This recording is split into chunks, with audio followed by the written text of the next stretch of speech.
Greetings, fellow explorers of the here and now and the far away. I'm Ernis, your guide through the labyrinth of cutting-edge science.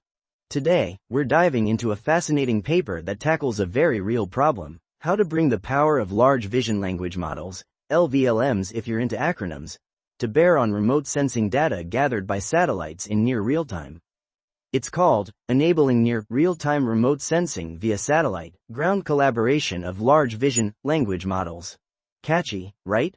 You might be asking yourself, why do I care about satellites and their AI brains? Well, imagine swarms of tiny eyes in the sky, constantly monitoring our planet for everything from forest fires to illegal deforestation to tracking urban expansion. The faster we can process that data, the faster we can react, and that's where LVLMs come in.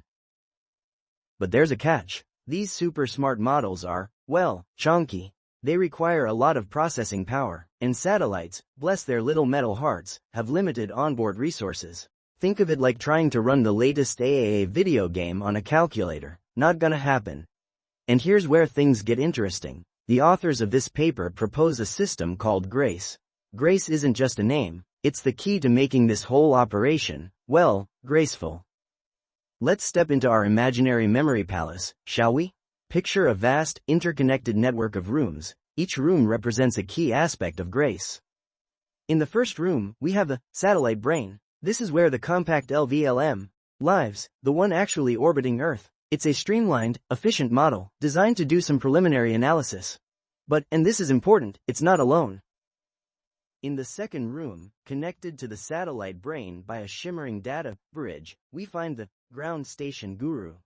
This is a beefy server on Earth, packed with computing power and housing a much larger, more powerful LVLM. It's like having a supercomputer on call. Now, the brilliance of GRACE lies in how these two brains work together. It's a delicate dance of data and decisions, all choreographed to minimize latency and maximize accuracy. The paper is divided into a few key sections, and we'll explore them in detail. First, they discuss the limitations of current LEO satellite systems, then they lay out the architecture of GRACE, and finally, they present the results of their experiments, which, spoiler alert, are pretty darn impressive. Let's jump right in. The first major challenge that the paper identifies is limited onboard resources. As I mentioned before, satellites are not exactly known for their abundance of processing power. They have to juggle a million things: maintaining their orbit, acquiring images, communicating with ground stations, and more. All of this leaves precious little room for running resource-intensive LVLMs. To illustrate this, the authors point out that even the relatively powerful NVIDIA Jetson or an NX, a common edge computing platform on satellites, has significantly less computing power than a high-end GPU at a ground station. It's like comparing a bicycle to a rocket ship. Sure, both can get you from A to B, but one's going to get you there a whole lot faster.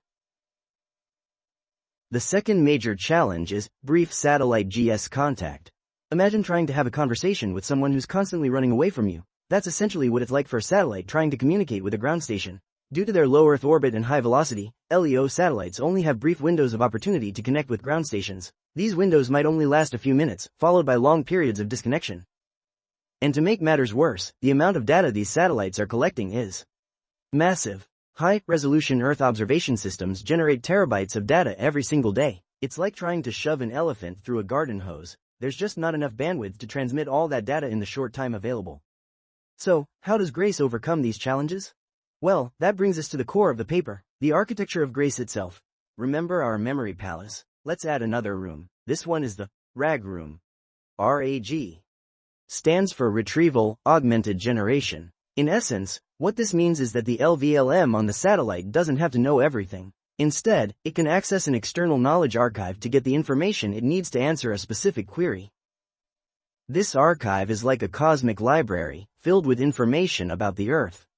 But here's the ingenious part: the satellite and the ground station collaborate to maintain this archive.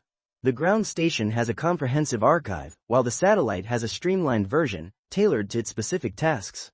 During those brief contact windows, the ground station updates the satellite's archive with the most relevant information, ensuring that it's always up to date.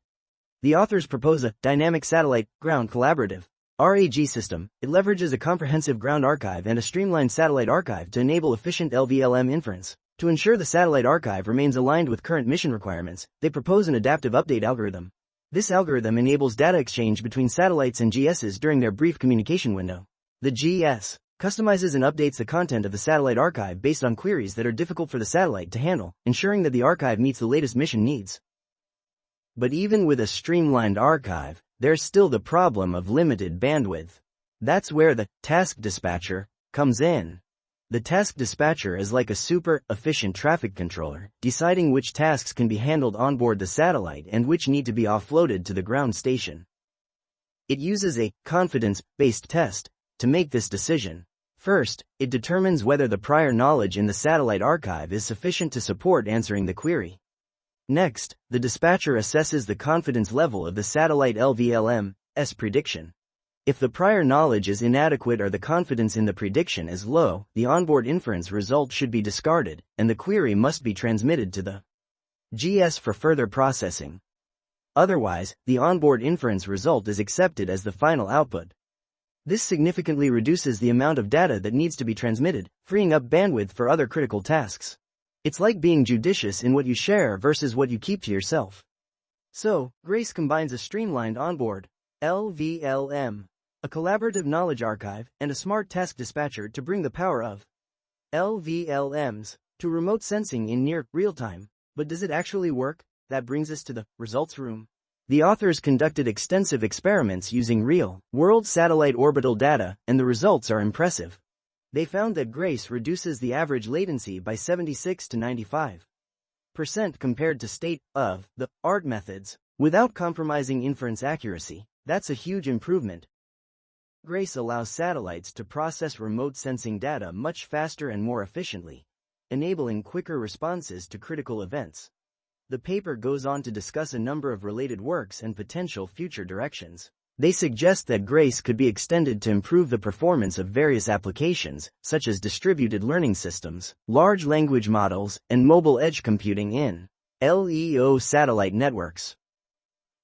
To wrap up, this paper presents a compelling solution to a very real problem. By cleverly combining onboard processing with ground-based resources, Grace enables the deployment of large vision language models in LEO satellite systems, paving the way for near real-time remote sensing and a more responsive, informed world. So, the next time you look up at the night sky, remember those tiny satellites, quietly working away, powered by the grace of, well, Grace. And who knows, maybe one day, those satellites will be able to predict the future, or at least tell us when the next pizza delivery drone is arriving. Until then, keep exploring, keep questioning, and keep pushing the boundaries of what's possible. This is Ernis, signing off.